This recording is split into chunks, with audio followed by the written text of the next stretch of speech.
Hey y'all, today I'm going to show you a meal that I make when I want to eat really affordably, but also get in lots of nutrients and just feel super warm for the cold weather. Let's go ahead and get started. Y'all, check out this cheap meat I was able to score at Aldi. This is pork stew meat. I got it for 50% off, so I got all the packs, which was 4, since I'm making this for a crowd. And so I got this for a really low price, okay, for a pound of stew meat. But you don't have to use pork. I know a lot of people don't eat pork. So if you like beef, you can use beef for this recipe, or even chicken, especially like dark meat chicken, like thighs or legs, okay? You use whatever cut of meat you can get for an affordable price. And if you're buying pork shoulder or something like that already large, because you know that tends to be really affordable, then I would suggest cutting the meat into bigger pieces. This meat already came pre-cut, which is kind of small. I don't really like 1-inch pieces, but it's going to be fine for what I'm trying to do today, okay? I'm going to add some water. Now you want to massage it to get anything off of the meat, but you don't want to be like slinging your hand around like this, okay? That's going to just flick water.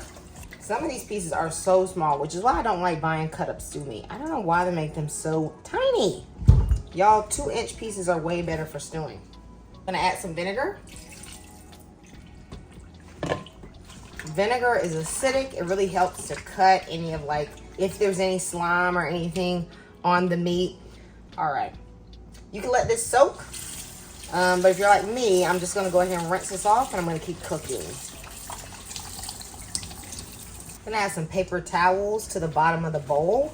That's gonna help absorb any excess water.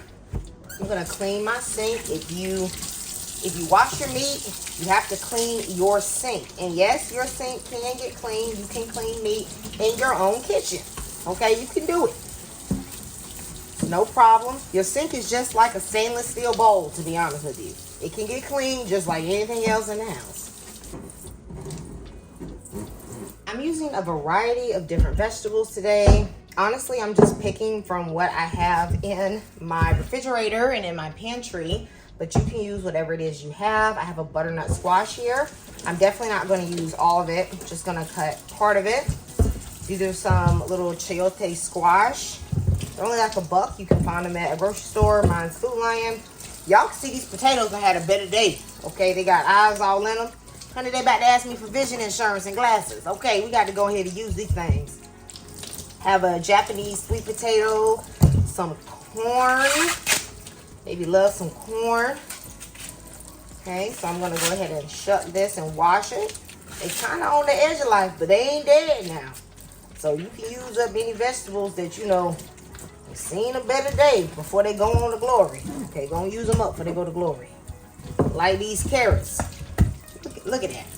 It's dried up from being exposed to the air in the fridge, but it's actually okay to use. So I'm going to go ahead and use this because these carrots is ugly. I'm going to add in a little bit of bacon grease because I have it. Adds a nice smokiness.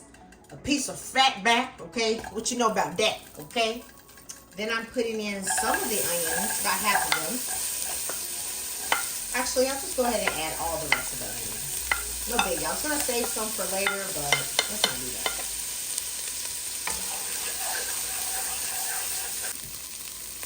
Now that my onion is brown, I'm gonna put in my meat. And up to this point, I'm not putting any seasoning on the meat. I'm gonna season it in the pot.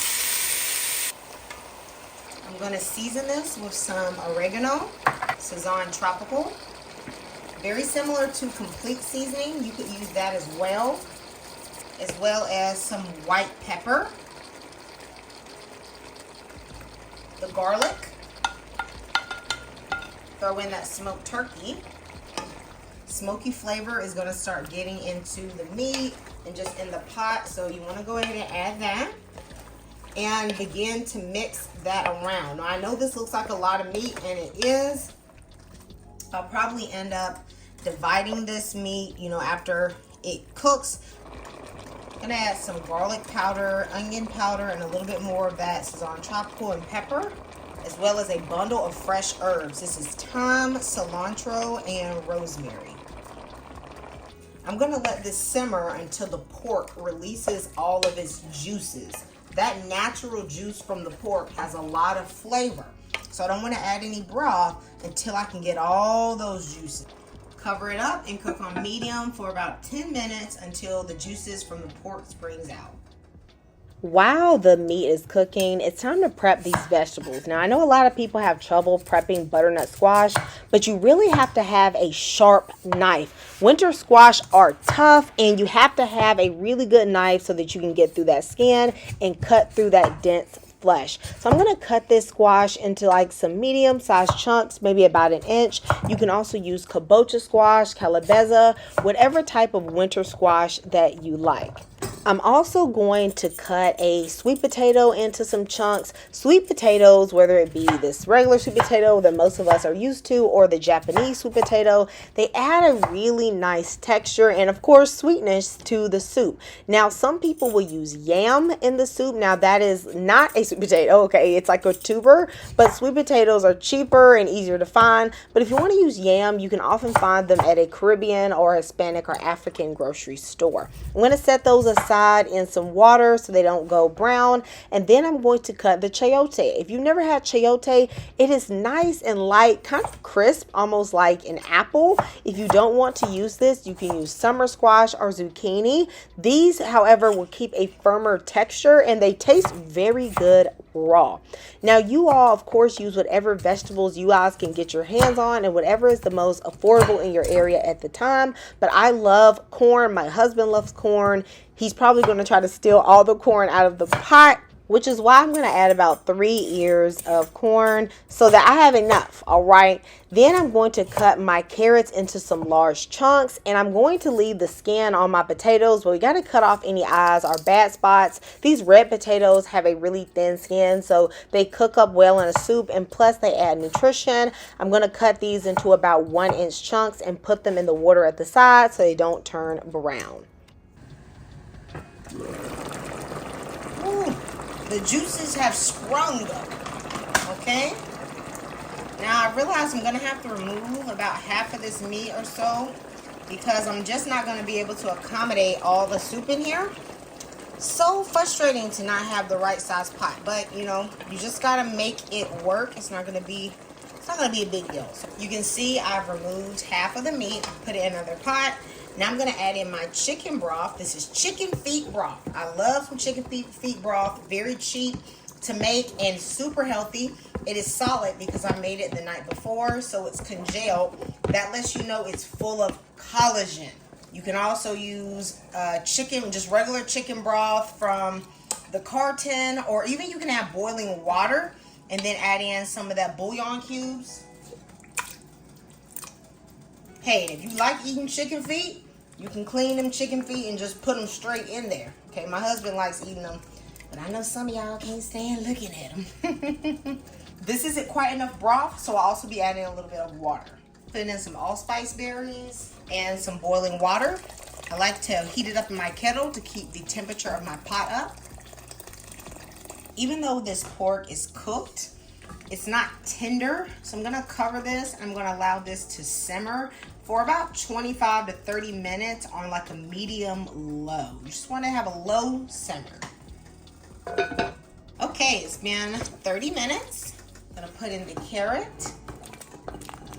Be careful, it's gonna splash a little bit. Maybe I'll drop it closer. Yeah. You know, the closer you get to the pot, actually the less it's gonna splash back. Okay, I'm gonna add in half the corn because the other half is gonna go in the other pot. Then we have the butternut squash, the chayote squash as well. Also the potatoes. Remember, we're using a mix of 3 potatoes: sweet potato, regular potato, Japanese sweet potato. So I'm gonna try to grab a mix of all of them. And one thing I like about having the potatoes is that it makes the dish very filling. Yes, makes it very filling and inexpensive, but super yummy. I'm gonna put in a tablespoon of better than chicken bouillon. Since we added that water, we wanna make sure there's enough flavor in this pot, okay? I'm gonna leave this uncovered. I'm gonna let this come to a nice simmer. I love these big pieces of vegetables. They will taste so good in the soup.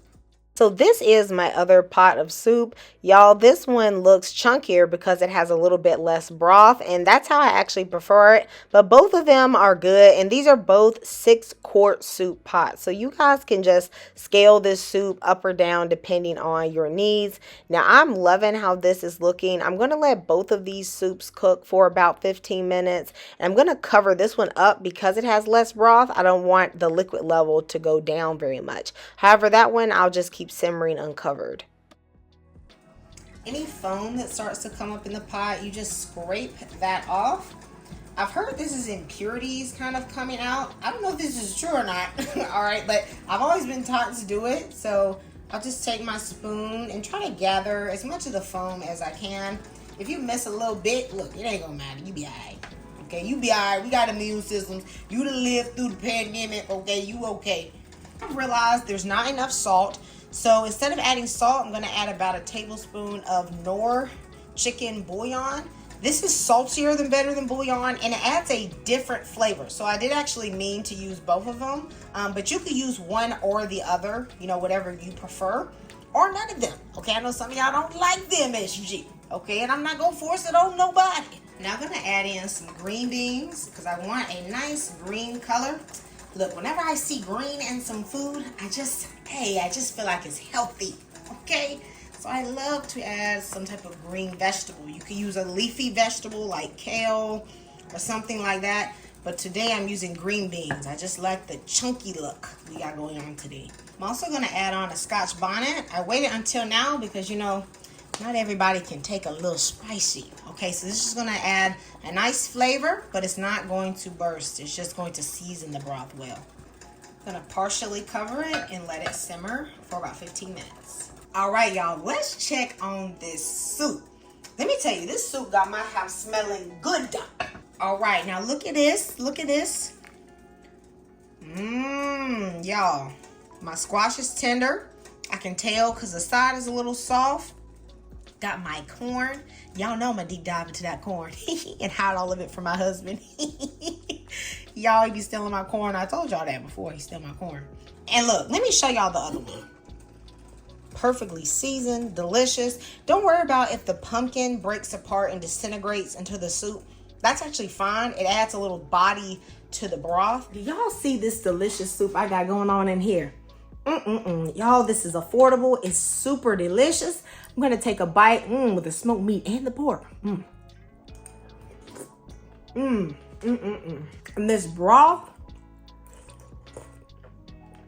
your family is going to love this recipe. It will warm you from the inside out, and it tastes so good.